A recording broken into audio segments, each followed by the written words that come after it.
अस्सलाम वालेकुम भाईजान, बड़ी मेहरबानी।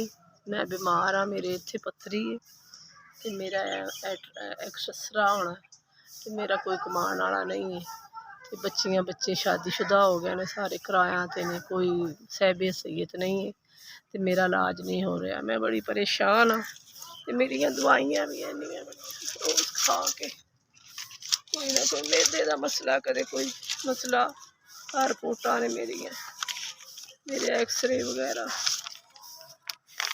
नहीं करा सकती, मैं दवाई भी नहीं लै सकती। बच्चियां अपने घर वालियां ने, बच्चे ने, बेटे ने जेड़े अपने बच्चों का बड़ी मुश्किल वक्त सार रहे ने, मेरा कोई इलाज नहीं करा सकता।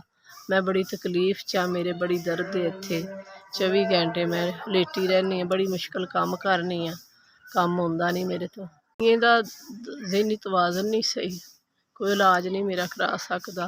बस मेरी मदद करो, थोड़े वास्ते मैं दुआ करा। अल्लाह खुश रखे।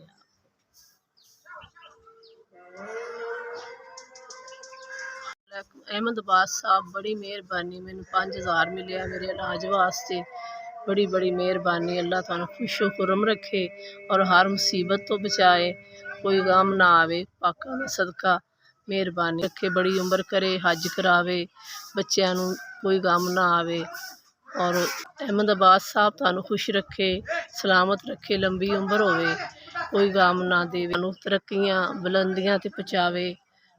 तुहानू अल्लाह देंदा रहे, तुसी इसी तरह मस्कीना गरीबां दी मदद करते रहो। तुसी मेरी मदद की, तुहाडा बड़ा शुक्रिया, बहुत मेहरबानी है।